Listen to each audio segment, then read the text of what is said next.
The city of Seoul breathed at night like something alive. From a distance, it was all light and motion. Towers blinking against a dark sky, streets humming with the particular energy of a place that never fully slept.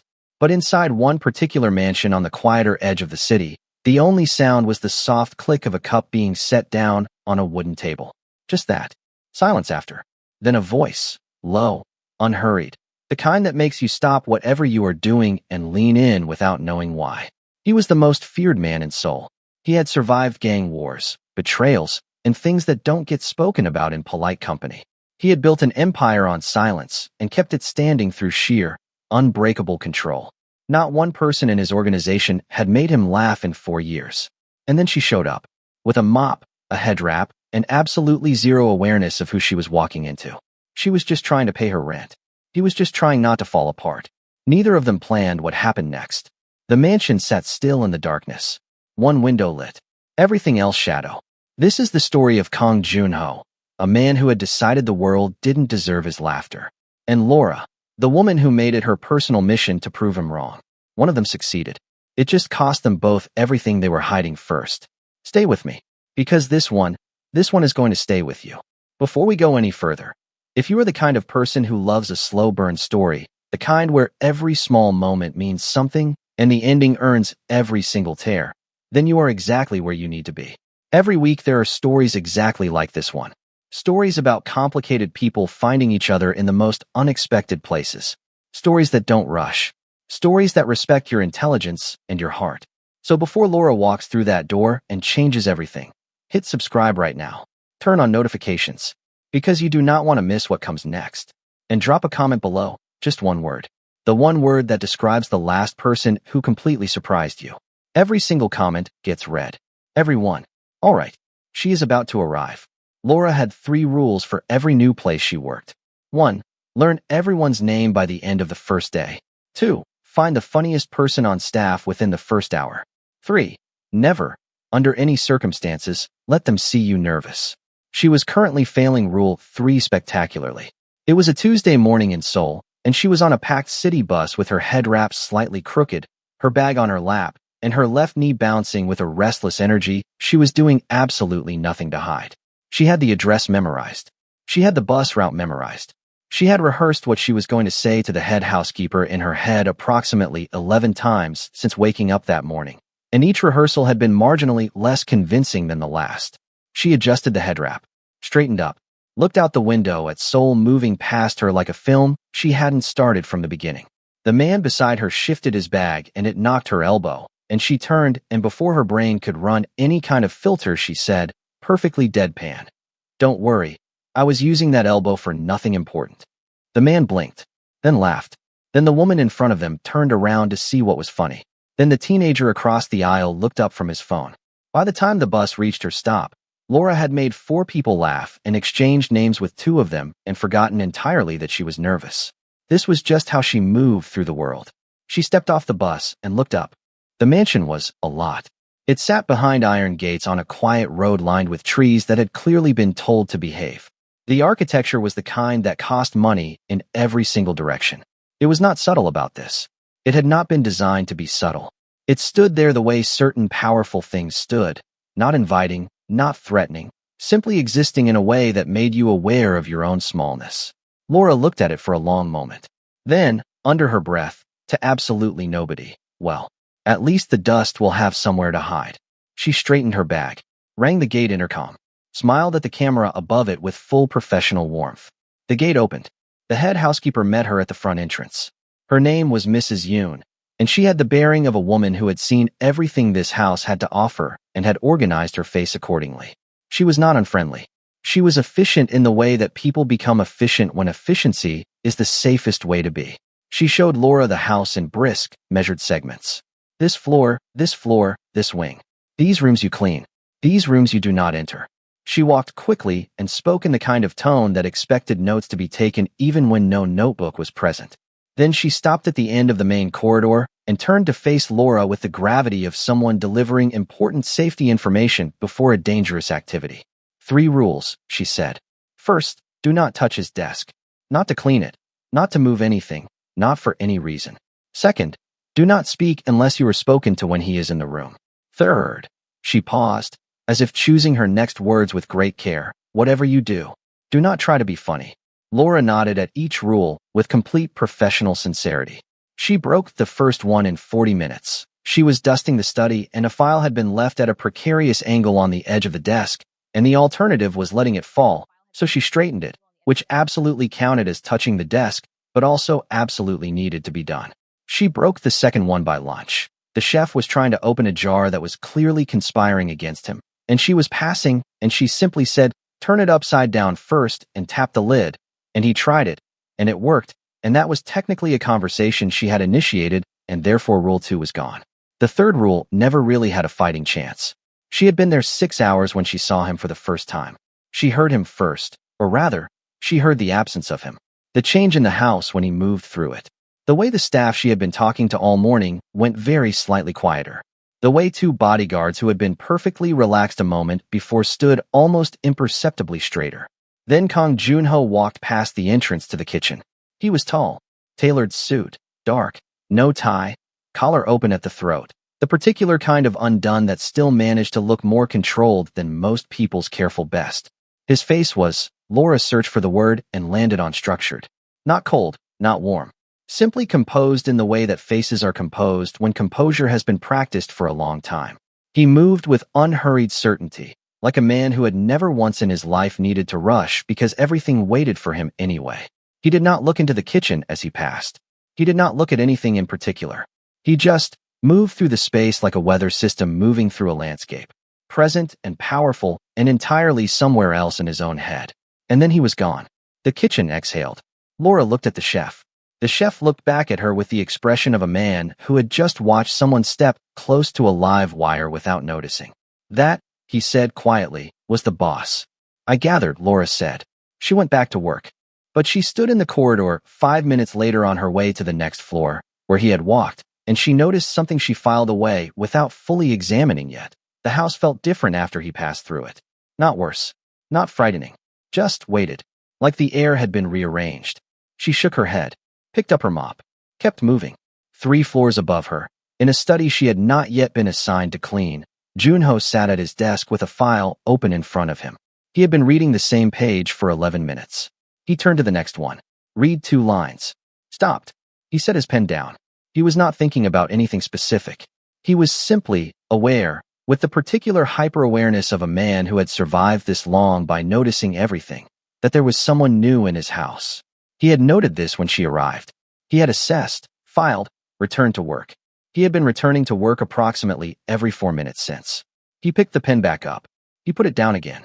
From somewhere below came the sound of a woman's voice, low, rhythmic, arguing cheerfully with someone about something involving a delivery receipt and the concept of alphabetical order, and there was a laugh in the middle of it that she was doing nothing to contain. Junho turned his head toward the window, listened for exactly 4 seconds, turned back, read the same paragraph 3 more times. He pressed 2 fingers to the space between his eyes and held them there for a moment. Interesting, said something in the back of his mind, in a tone he did not examine. He closed the file, opened a different one. Outside his door, 3 bodyguards were exchanging a look with the collective energy of men who had just witnessed something they planned to remember. Nobody said a word. Nobody needed to. 3 weeks passed.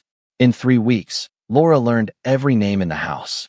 She learned that the youngest bodyguard, a serious young man named Tae, sent half his salary home to his mother and kept a photo of his dog in his breast pocket. She learned that the chef had studied architecture before life redirected him and still sometimes sketched floor plans on the backs of grocery lists. She learned that Mrs. Yoon had worked in this house for 12 years and carried a small photograph of her grandchildren in her left pocket and checked it every afternoon at exactly 3 o'clock, always smiling at it for just a second before putting it back. She learned all of these things because she asked. Because she always asked. Because she had understood from a very young age that people were the most interesting thing available to her in any room, and she saw no reason to waste a single one. There was only one person in the house she had not cracked. She would be in a room, and he would pass through, and the temperature of the air would shift slightly, and he would say something in 3 words or fewer if he said anything at all. She would respond. She always responded. It was physically impossible for her not to. And he would acknowledge it with the briefest inclination of his head, or the most controlled variation of a nod she had ever witnessed, and then he would be gone. She had tried twice to make him smile. The first time she had timed a joke perfectly. Setup, pause, delivery, the exact architecture that made the chef spit his coffee and take cough into his sleeve. And Junho had looked at her for a moment with an expression that said neither yes nor no and walked away. The second time she had gone more absurdist. Broader. The kind of joke that had absolutely no defense against it because there was nothing logical to resist. Tae had actually had to leave the room. 2 other bodyguards had developed sudden interests in the ceiling, and Junho had regarded her with eyes that held the distant expression of a man watching whether he had no opinion about, turned, and continued down the corridor. She stood in the hallway after the second attempt and stared at the space where he had been. She was not wounded. She was not discouraged. She was, if anything, more interested than before. She found Seo Jun, Junho's second-in-command, a lean, sharp-faced man who had the rare ability to look like he was doing nothing while clearly doing everything. In the side corridor, and fell in a step beside him with the casual confidence of someone who did not fully recognize that this was unusual. Question, she said. I may not answer it, he said. How long has he not laughed? Seo Jun stopped walking. He looked at her. Something moved through his expression, not quite amusement, not quite alarm. Something in between that he managed with considerable professional restraint. Miss Laura, he said carefully. For years, she guessed. 5. A pause. 4, he said. Approximately. Laura nodded slowly. She cracked her knuckles. Perfect, she said. Seo Jun watched her walk away with the expression of a man watching someone approach an electric fence with confident, cheerful, completely misplaced certainty. Miss Laura, he called after her. She turned. I say this with genuine professional concern. She smiled. Wide. Undeterred. Noted, she said. Thank you, Seo Jun. She disappeared around the corner. Seo Jun stood in the corridor for a moment. Then he went to find Junho. Not to say anything. Just to warn him with his eyes, in the way that 9 years of working together had made possible. Junho looked at him from behind his desk. Seo Jun said nothing. Just looked back, slowly, in the direction Laura had gone. Junho followed the look. Returned his gaze to his file. Whatever it is, he said, the answer is no. Seo Jun nodded. Left. In the kitchen 2 floors down, Laura was already planning week 1. Week 1 of what Laura had privately titled, in her own head, Operation He Has a Soul Somewhere, did not go as planned. She had come prepared. She had thought about this. She had a mental catalog of material organized by style. Observational, absurdist, timing-dependent, situational. And she had assessed Junho over 3 weeks with the particular attention she usually reserved for people she was trying to understand. She knew what made the rest of the house laugh. She knew the rhythms of this place. She was, by any reasonable measure, ready. His face, across the first 5 attempts of week 1, remained a monument. Not a rude monument. Not a cruel one. Simply unmoved. Unchanged. Possibly formed during the last ice age by forces that had nothing to do with joy and had never been updated. His men, however, were actively dying. By the 3rd day of week 1, Tae had excused himself to the bathroom for separate times in a single afternoon. Another bodyguard, a large, serious man named Park who had never in Laura's observation smiled at anything, had developed a cough. A very specific cough.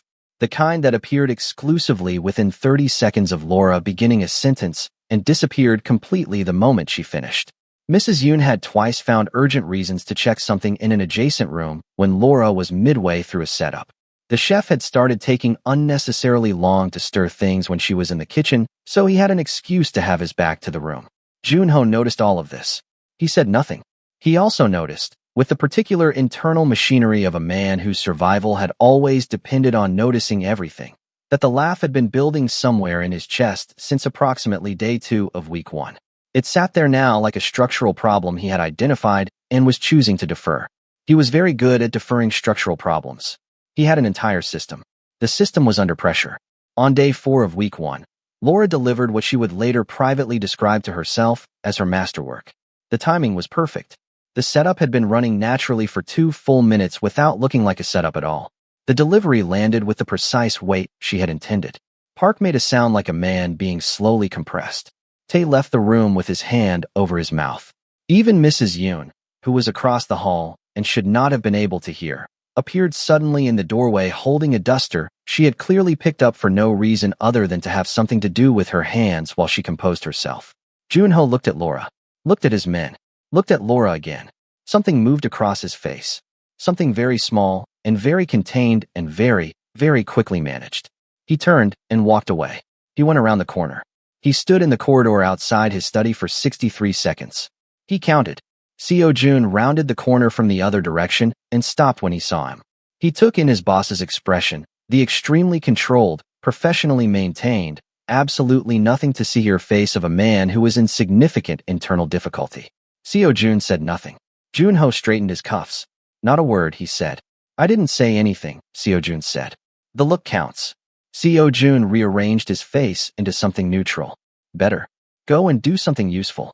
Seo Jun went. He was smiling by the time he reached the end of the corridor. He waited until he was absolutely certain he was alone before he let it happen. The next morning, Laura confronted Junho directly. She did not plan to. She was cleaning the main corridor, and he came through it, and something about the perfectly maintained neutrality of his expression after 5 days of her best work simply got to her. Not in a hurt way. In the way that a locked door gets to you when you have been knocking politely and have decided that politeness has run its course. She stopped what she was doing. He kept walking. Okay, she said. He stopped, turned, looked at her with the expression of a man who had all the time in the world and intended to use none of it on whatever was about to happen. I need to know something, Laura said. And I need you to be honest with me. A pause. Ask, are you physically incapable, she said, or are you doing this to me on purpose? He regarded her for a moment. Doing what? Not laughing. She said it with the wounded professionalism of a craftsman whose work has been consistently ignored. I have given you premium material, Junho. Premium. My cousin laughed so hard at that last one he pulled a muscle, an actual muscle, in his side. He had to sit down. Junho was quiet for a moment. Your cousin, he said, sounds fragile. Laura opened her mouth, closed it, opened it again, pointed at him. That, she said, was almost funny. I heard it. It was right there. It was in that sentence, and you chose to let it just walk past. I don't know what you're referring to, he said. Junho. Miss Laura. You're doing this deliberately. I'm doing nothing, he said. I am standing in a corridor. You are standing in a corridor refusing to laugh at jokes that have a 100% success rate with every other living human being I have ever told them to. Perhaps, he said, with the absolute controlled composure of a man who had been running an empire for 15 years and was not about to be undone in a corridor. The other humans simply have lower standards. She stared at him. He looked back at her, patient, still, a mountain in a suit. Then he turned and walked away. She watched his back until he turned the corner, stood there with her mop for a moment. Then she looked at Tae, who had been standing 3 feet away pretending to examine the wall with enormous concentration. Did you hear that? She said. I heard nothing, Tae said to the wall. He made a joke, she said. A small one, but it was in there. I really couldn't say. She turned back toward the corridor where Junho had disappeared. She narrowed her eyes, not in anger, in the particular focused assessment of someone recalibrating a strategy. Around the corner, Junho walked to his study, sat down, opened a file, and read the same paragraph 5 times before setting it down and looking at the ceiling for 30 seconds. Lower standards. He had said that. He pressed his fingers to his eyes. That had been unnecessary. That had been. He examined it briefly, almost a joke. He had made something that was nearly a joke to a woman who was aggressively dedicated to making him laugh, and he had done it without meaning to, and he was not going to examine what that meant. He went back to the file. The paragraph finally stayed in his head on the 7th attempt. 3 days later, Laura found out about the car. It came from Tae, which was not entirely surprising because Tae was a fundamentally honest young man who felt uncomfortable with anything that felt like concealment and who had been maneuvered by Laura's particular brand of conversational warmth into saying more things than he intended on several prior occasions. They were in the kitchen. She was eating lunch. He was supposed to be eating lunch, but was instead standing by the counter in the way people stand when they want to leave but haven't thought of a reason yet. The oat milk, she said, without looking up from her food. In my coffee every morning. Hyun-soo, the driver, he knows to get oat milk when he stops. I didn't tell him that. I've never spoken to Hyun-soo about coffee. Tae was very quiet. She looked up. He was staring at a point on the far wall with the intense focus of a man who had accidentally walked into a conversation and was calculating the distance to the exit. Tay, she said. I have to check something, he said. Tay. In another room. The car is not a coincidence, she said. Is it? A pause. The boss feels. Tay began, then stopped, then tried again. The route is statistically another stop. He looked at her with the expression of someone who had just fully understood the depth of the trouble he was in. I really have to check something. Thank you, Tay, she said. He left. She sat with it for a moment. The oat milk. The timing of the car. Hyun-soo, who knew her schedule.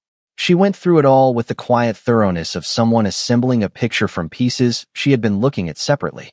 Then she put her lunch down. She was not touched. She was not flattered. She was. And she recognized this was perhaps not the most obvious response to an act of care, furious. Not because it wasn't kind.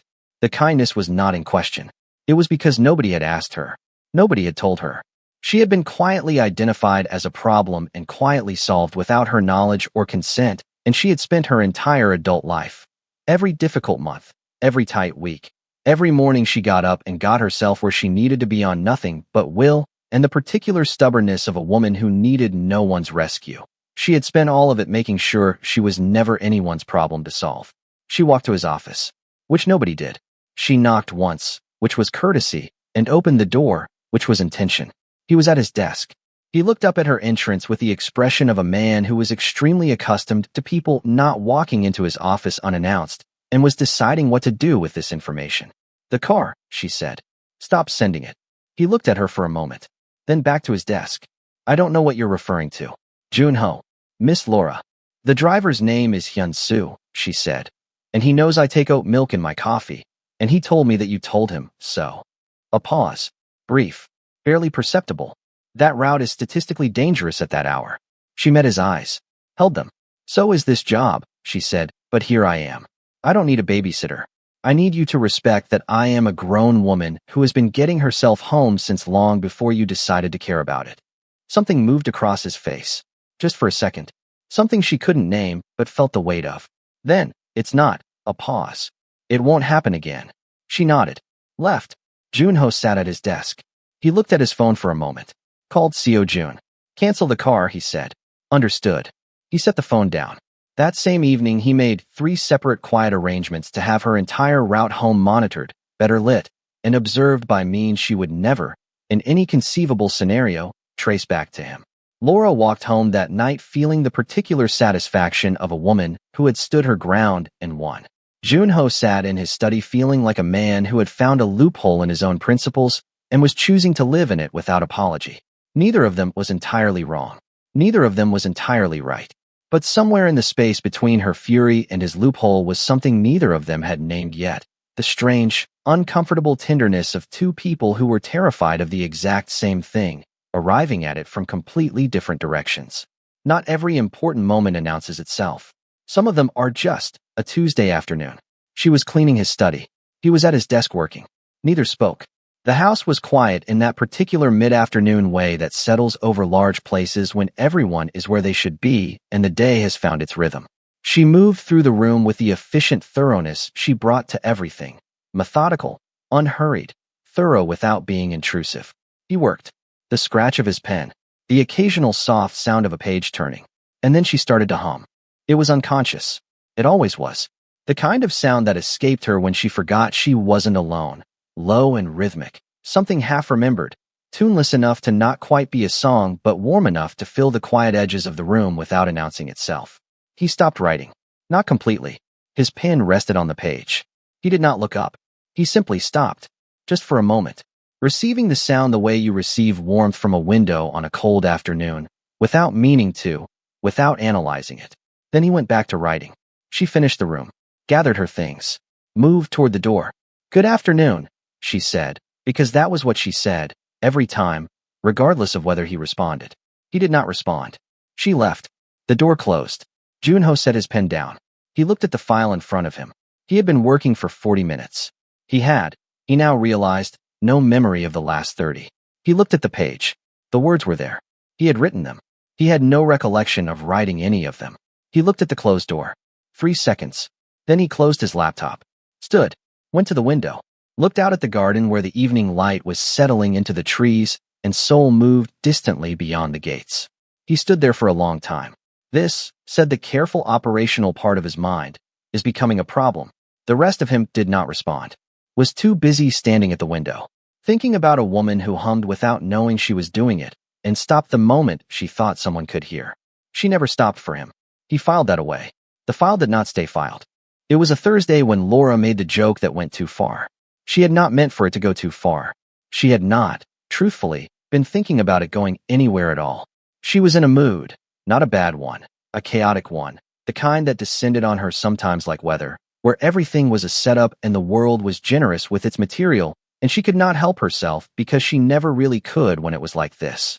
She was in the hallway outside the kitchen talking to one of the junior housekeeping staff, a quiet girl named Gion who laughed easily, and who Laura had made it her business to make smile every single morning because Gion had told her once, in a rare open moment, that mornings were hard for her, and Laura had simply filed that information and acted on it every day since without making it a thing. They were talking about nothing in particular. The delivery that morning. The flower arrangement in the east corridor that Mrs. Yoon had changed for the third time this week.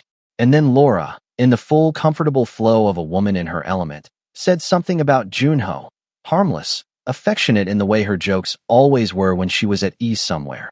A small observation about the way he walked, like a man who was permanently disappointed in gravity for existing, but had decided to tolerate it as a professional courtesy. Gion laughed, covered her mouth, looked delighted and horrified in equal measure. Laura was already moving on to the next thing. She did not hear the footsteps. She did not hear them stop. She did not see him. He had been passing the corridor. He had heard his name, or rather, the conspicuous absence of it, replaced with the kind of descriptive that made the subject unmistakable. He had heard the joke, the delivery, Gion's laugh. He walked past. His face revealed nothing. He said nothing. He did not slow his pace. The corridor continued. He continued. And then he was gone. Gion looked at the space where he had been with the expression of someone watching a very controlled explosion in slow motion. Laura followed her gaze. The hallway was empty, but something remained in it, an absence that felt different from before. Laura stood very still for a moment, her instincts, the ones she had built over a lifetime of reading rooms, sending something up to the surface that she didn't want to look at directly. She looked at Gion.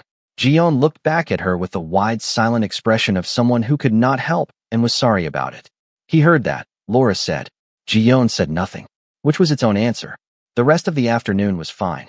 Everything was professionally, completely fine. Junho appeared at the expected times and did the expected things and spoke the expected number of words to the expected people.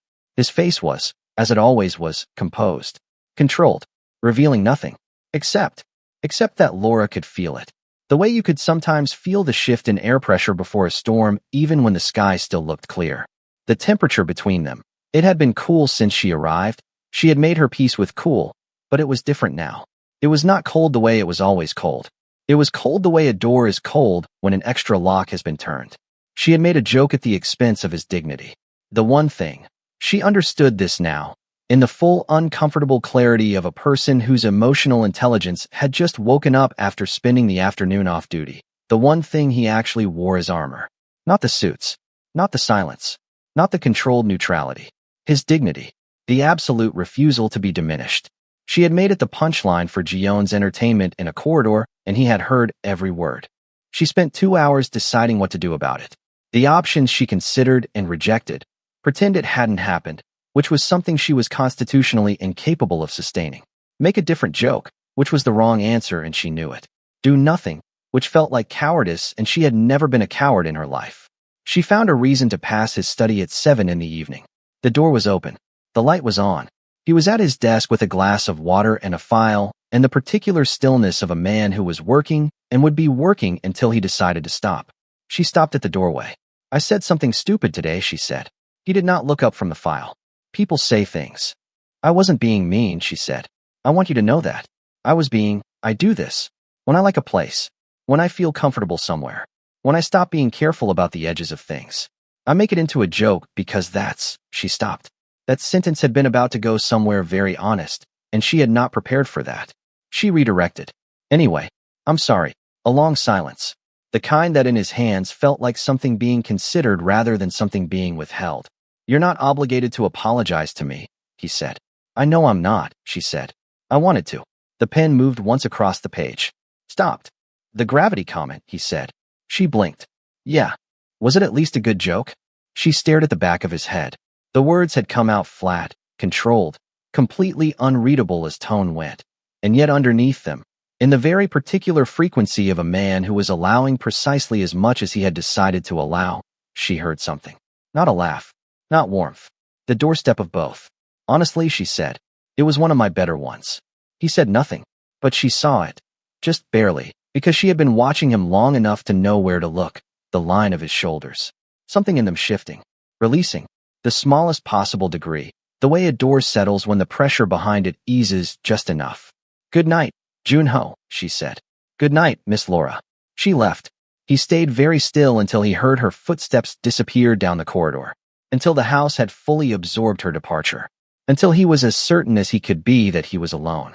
Then, in the complete privacy of his study, with no audience and no witness and no one to file any reports about anything, the corner of his mouth moved. Just barely. Just that. He looked back at the file. Some things, he thought, were just for you. It was a Wednesday evening in the 3rd month when the tea happened. Laura did not plan it. That was important, not because it changed what it was, but because it was the truest version of who she was. The unplanned version. The one that happened before she could talk herself into being less. She had stayed late. A deep clean of the East Wing that had run longer than expected, and it was past 8 when she finished, and she was tired in the comfortable way of a body that had done what it came to do. She was gathering her things when she passed the main corridor and saw the light under the study door. She almost kept walking. She stopped instead. Something about the quality of the silence on the other side of that door. She had, over 3 months, learned the different registers of Junho's silences. The operational one, sharp and purposeful. The watchful one, still and receptive. The controlled one he put on for other people like a second suit. This was none of those. This silence had weight to it. Gravity. The particular density of a person sitting alone inside something heavy on a specific night for a specific reason that nobody was asking about. She did not knock. She went to the kitchen, boiled the kettle, made tea, plain, no sugar, because she had noticed weeks ago that this was how he took it on the rare occasions she had seen him drink it, and she noticed everything even when she wished she didn't. She put it on a small tray. She walked back to the study. She pushed the door open with her foot because her hands were full. He was at his desk, not working, just sitting. His hands were still on the desk surface. His face was, she did not look at it long enough to catalog it, because that felt like something she did not have the right to do. She looked at the space beside his right hand instead. Set the cup there, quietly, without ceremony. She did not say anything. She went back to work. He heard the door close. He looked at the cup of tea. He looked at it for a long time, at the steam rising from it, at the precise plainness of it, at the fact that it was exactly right in a way that required knowledge he had never given her, and she had gathered anyway without making a thing of it. He thought about the 15 years of people who worked in this house and around him and for him. Good people, loyal people, people who would have done anything he asked. Not one of them would have done this. Not because they didn't care, they did, in their professional, bounded ways. But because this required something different from caring. This required seeing, quietly, without agenda, without the expectation of anything in return. She had been here 3 months. Seo Jun found him like that, an hour later. Still at the desk. The cup empty beside him. His expression carrying something that Seo Jun had never seen there before in 9 years and did not have a name for yet. Everything all right, Seo Jun said. A long pause. Nothing, Junho said. Go home. Seo Jun went. Junho sat alone in his study for another hour. The city outside moved. The house settled into its night sounds. And something that had been wound very tightly in the center of him for a very long time sat with the fact of that cup of tea. The simple, unasked for, perfectly made cup of tea, and did not know what to do with itself. He had kept everything at distance because distance was safe. Distance was control. Distance was the lesson the world had taught him at considerable cost, and he had been an excellent student. But you could not keep a cup of tea at distance when it was already beside you. You could not keep a woman at distance who put things beside you and asked for nothing and went quietly back to work. He looked at the empty cup. He was, he thought, with the calm precision of a man cataloging damage after a storm, in significant trouble. The better offer arrived on a Thursday morning by phone. Laura was in the garden corridor when it came, where the light came in good and the stone floor stayed cool in the morning, and she had been quietly claiming this particular stretch of corridor as her favorite part of the house for about a month without telling anyone. She did not answer immediately. She was carrying a bucket and she set it down first because she was practical even when her heart was hammering, which it was, because she recognized the number and she knew what it meant. It was more money. Significantly more. Better hours. A smaller household, closer to the part of the city where her rent was. The kind of offer that in any other context would have required no deliberation at all because she had come to Seoul for exactly this. To build something stable, to be able to send home without calculating whether she could afford to eat that week, to stand on ground that did not shift. She said she would think about it. She hung up. She stood in the garden corridor with the morning light coming in and her bucket on the stone floor and looked at nothing in particular for almost a full minute. Then she picked up the bucket, went back to work. She did not examine the hesitation.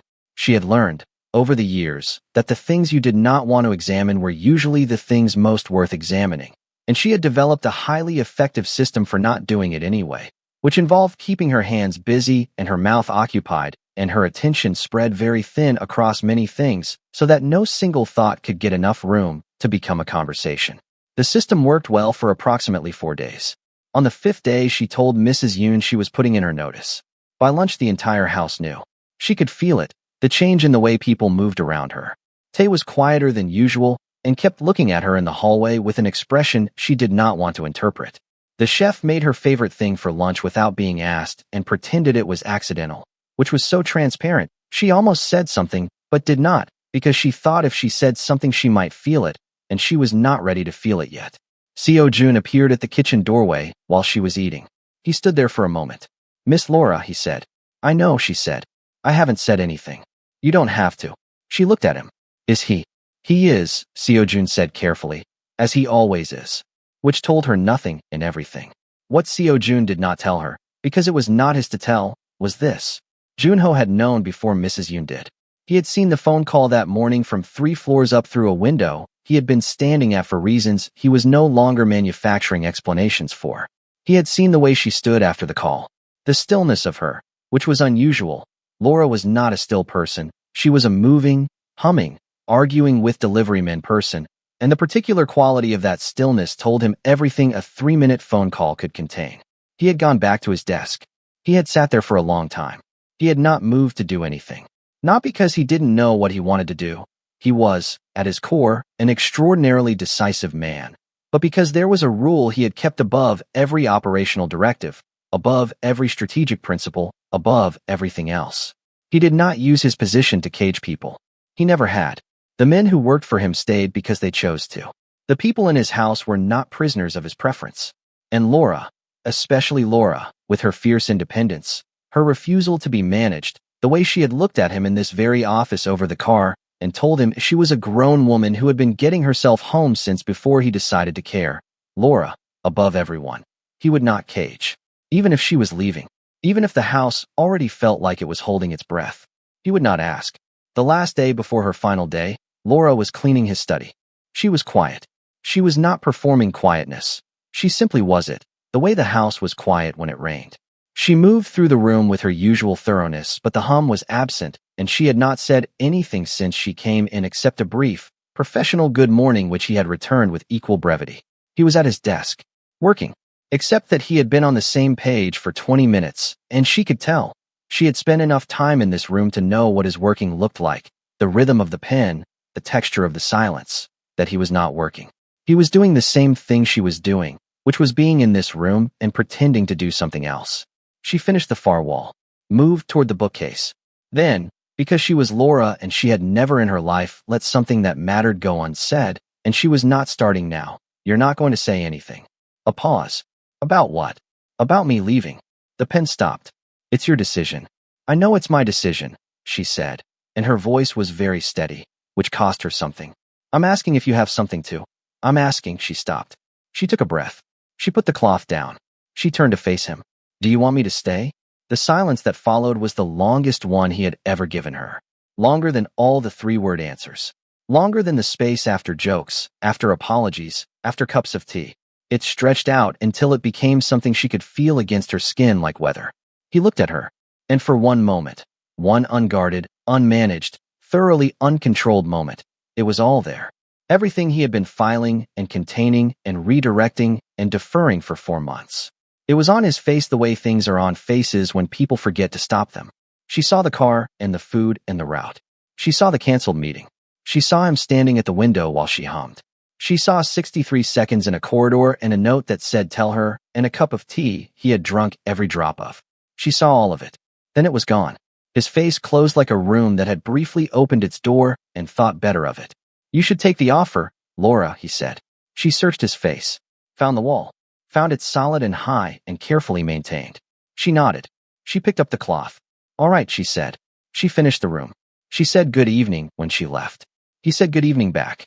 She walked down the corridor and out of the house and didn't look back because she had learned, somewhere in the long education of being Laura, that you should never look back at things you were trying to be sensible about.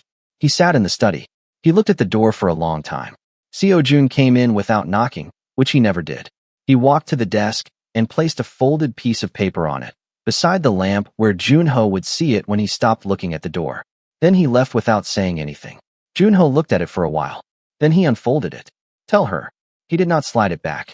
He sat with it under his hand until the study was completely dark and Seoul glittered outside, and the house made its night sounds around him. And he thought about 4 months of small things that had never been small.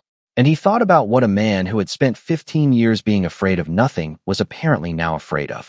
And he thought about a woman who had walked into his house with a mop and made it feel different from the inside, and had just walked back out and taken the different with her.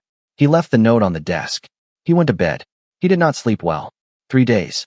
Laura reported to the new job on Monday with full professional warmth and made 4 people laugh by mid-morning and told her mother that evening that everything was wonderful and lay awake at 11 o'clock that night staring at the ceiling with the expression of a woman being honest with herself for the first time in 72 hours. She was fine. She was completely, thoroughly, professionally fine. She thought about a cup of tea she had made in the dark for a man who never asked for it. She thought about the way he said her name sometimes. Just her name, nothing attached to it. As if the name itself was the complete sentence and everything else was already understood. She thought about 63 seconds in a corridor that she had not witnessed, but somehow felt anyway. She thought about his face in that last moment in the study. The 1 second of everything before the wall came back up. She had seen it. She turned over, looked at the bedside table. There was a small thing there. A thing she had left behind. On purpose. She had left it on purpose and called it an accident for 3 days, and she was done calling it an accident now. She sat up. You are a fool, she told herself, in the specific tone she reserved for the moments when she was about to do something completely inevitable and was still going through the formality of pretending she might not. An absolute, first-class fool. She got up, put her coat on, picked up her keys, put them down, picked them up again. Fine, she said, to the room, to herself, to the very inconvenient truth that had been waiting patiently for 3 days for her to catch up to it. Fine. She drove to the mansion on a Thursday evening with Seoul moving around her and her heart beating at a pace she was refusing to acknowledge. She did not rehearse what she was going to say.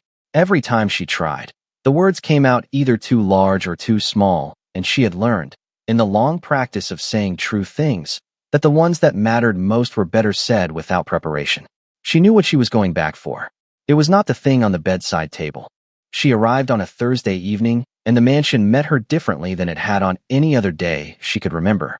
It was heavy, not in the way it sometimes was when the business of it made the air tight. She had learned the difference between operational tension and something else. This was something else. The gate opened when she rang, and Tame met her at the door, and his face, when he saw her, did something complicated that he managed with considerable effort.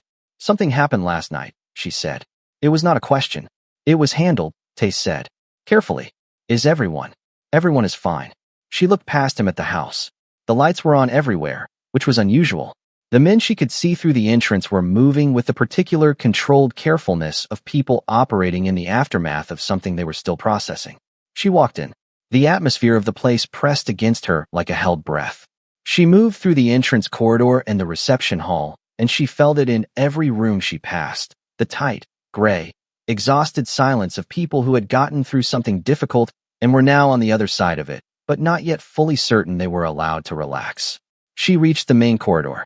She read the room in 4 seconds the way she always read rooms, quickly and completely, absorbing everything at once.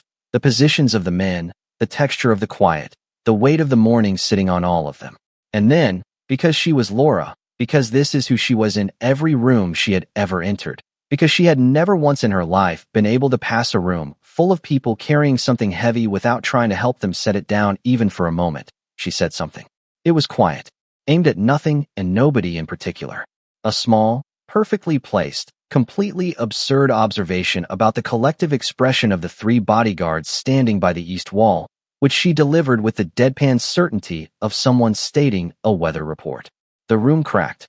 It happened all at once. One of the bodyguards made a sound and turned away. Another one, Park, who had never smiled at anything in the entire time she had worked here, pressed his hand very firmly over his mouth and looked at the ceiling. Tay made a noise that he converted unconvincingly into a cough. Even Mrs. Yoon, appearing at the far end of the corridor with a clipboard, went very still and then turned deliberately to examine the wallpaper. Seo Jun, standing to Laura's right, turned away with a speed that he absolutely did not have time to make look casual. The room exhaled. Just like that. 3 months of her doing exactly this in exactly this house, and the exhale was still real every time. Still the same relief. Still the same slightly guilty gratitude of people remembering that they were allowed to find things funny even when the day had been hard. And then, she heard it. It was small. It was brief and contained, and rusty in the particular way of something that had not been used in a very long time, and was surprised to find itself being used now. It escaped from somewhere to her left before it could be managed or redirected or professionally maintained. It was absolutely unmistakably a laugh. The room went completely still. 3 bodyguards stopped breathing simultaneously. Seo Jun, mid-turn, went motionless. Mrs. Yoon froze at the far end of the corridor. Tae stared. Laura turned. Junho was standing 6 feet away. He had come into the corridor from the side entrance at the exact wrong, or right, moment, and he was looking at her now with an expression she had never seen on his face before. Not the controlled neutrality. Not the 3-word distance. Something else. Something that looked like a man who had just watched something leave his hands before he could decide whether to hold it or let it go, and was now standing in the moment after, looking at his empty hands. Everyone in the room discovered urgent reasons to be somewhere else with extraordinary speed. The corridor cleared in approximately 15 seconds, leaving behind only the echo of professional urgency and Seo Jun's retreating back disappearing around the far corner at a pace that was technically walking, but only technically. They were alone. Laura looked at him. He looked back at her. Was that, she started. Don't, he said. Junho. Her voice was completely steady. Her eyes were very bright. That was a laugh. It was not. I heard it. She took a step toward him. With my ears. That I have. In my head. You are mishearing. Kong Junho. She said his full name the way people say full names when they need the other person to understand that they are being completely serious. I have been in this house for 4 months. I have delivered premium material to every living person within these walls. I know what a laugh sounds like. That, she pointed at the space in the air where the sound had been, was a laugh. He looked at her. For a long moment he said nothing. He was doing the thing she had watched him do for months. The calculation, the management, the careful construction of whatever he was about to give her. She watched him do it. She let him. And then she watched something different happen. She watched him look at her and arrive, quietly and completely, at the decision to stop. Stay, he said. One word. Small and certain, and carrying the full weight of 4 months inside it like water in a held breath. She looked at him. He looked back. The words sat in the corridor between them, taking up considerably more space than one word had any right to. That's all you had to say, she said. Her voice was not entirely steady now. That's all I'm saying, he said. After everything, she started. After 4 months of 3 words at a time, and not laughing at a single joke, and the car. Yes. And the food. Yes. And telling me to take the offer.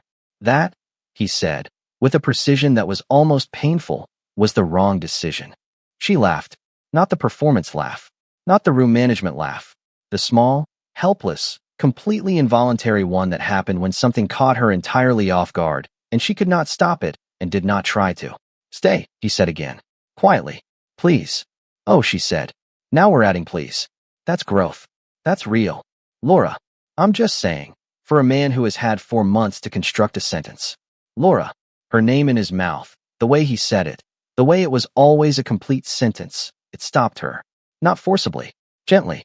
Like a hand on a shoulder. Please. She looked at him. He looked at her. And then something extraordinary happened, because he was already on the edge of it, and she was smiling that smile. The real one, the helpless one that took over her whole face. And it simply came. He laughed, not the small accidental sound from earlier.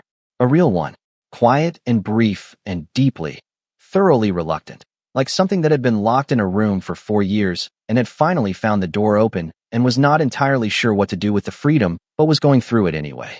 It transformed his face with the sudden completeness of a light coming on in a room that has been dark so long you'd forgotten what the room looked like. He looked almost startled by himself. She stared at him with the expression of a woman who had just witnessed something she had been working toward for 4 months and was not even slightly prepared for how it felt. There he is, she said. Soft. Just for him. Not a punchline. Not the closing line of a bit. Just the true thing, said simply, because it was. He was quiet for a moment. He looked at her with the expression of a man who has just understood something important and is taking a second to sit with the full weight of it. Then, with the same deliberate certainty he brought to everything that mattered, he reached out. Slowly, one hand, giving her every moment to step back if she wanted to. She did not step back. His hand found hers. He held it the way you hold something that matters. Carefully, with full attention, the way you hold a thing you have no intention of putting down. He looked at her over the joined hands. Then, without breaking the look, he brought her hand up and pressed his lips against her knuckles. Old-fashioned, quiet, completely at odds with everything he appeared to be from the outside, and entirely consistent with everything she had spent 4 months slowly discovering he actually was. He kept his eyes on her the whole time. There she is, he said. He kept his eyes on her the whole time. There she is, he said. And for a moment, just that moment, everything was exactly what it was. No walls. No distance. No carefully managed 3-word sentences standing between them, like furniture arranged to keep people from getting too close. Just 2 people in a corridor in Seoul, holding hands, finally on the same side of the thing they had been circling for 4 months. She smiled at him. The real one. The helpless one. He looked back at her with something she had never seen on his face before and hoped, with a quiet fierceness she didn't fully examine, to keep seeing for a very long time. It should have been the beginning, and it was. But Kang Joon-ho was still, underneath everything, the man he had always been. The man who had built his empire on silence and control and the absolute conviction that caring about something too openly was the fastest way to lose it. The walls were down. She had seen them come down with her own eyes. But walls that have been standing for 15 years do not disappear because someone said stay and meant it. They wait. They wait for the first moment of real fear. The first thing that looks like a threat. The first situation that puts something he values directly in the path of something dangerous. And then they come back up so fast and so completely that even the person who watched them fall can suddenly find themselves standing outside them again, in the cold, wondering what they did wrong. That moment was already coming. He did not know it yet. Neither did she.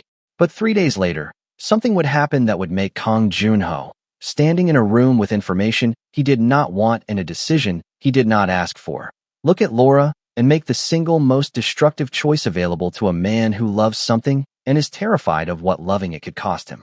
He would try to protect her the only way he had ever known how to protect anything, by pushing it away before it could be taken. He would do it quietly, deliberately, with the same controlled certainty he brought to everything. He would manufacture a distance so cold and so complete that she would have no choice but to believe it was real. And Laura, who had spent 4 months chipping through his walls and had finally seen the man underneath, would stand in the wreckage of everything they had built and have to decide whether she had enough left in her to try again, or whether some walls, the second time around, were meant to stay up. This story will teach you something before part 2 arrives. It will teach you that love is not a single act of courage.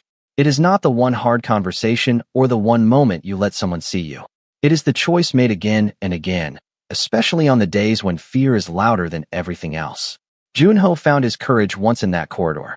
The question part 2 will ask is whether he can find it again after it costs him something. After the world reminds him why he built the walls in the first place. And Laura who hides behind humor and helps everyone and quietly carries more than she shows. Part 2 will ask what happens when the joke runs out. When the room she is trying to lighten is her own broken heart. When the person she is trying to reach has chosen, deliberately, to be unreachable. What do you do with a love that the other person is actively dismantling? What do you do when the bravest thing is not to fight for it, but to stand still and make him fight for himself. That is where we are going next. And it will not be easy, but the best things never are. Thank you for staying until the very last word of part 1. If this story found you somewhere real, if you recognize the walls or the jokes or the cup of tea made in silence for someone who never asked, then it did exactly what it was built to do. Part 2 is coming, and I promise you this, it will earn everything part 1 built. Drop a comment right now and tell me one thing. Are you on Laura's side, or do you understand why he does it? There is no wrong answer. I want to know where you are standing before part 2 begins. Share this with someone who needs a slow burn story today. Someone who needs to be reminded that real love is not always clean or easy or certain. Sometimes it is two people who are both afraid, trying, failing, and trying again. That is the most human thing there is. See you in part 2.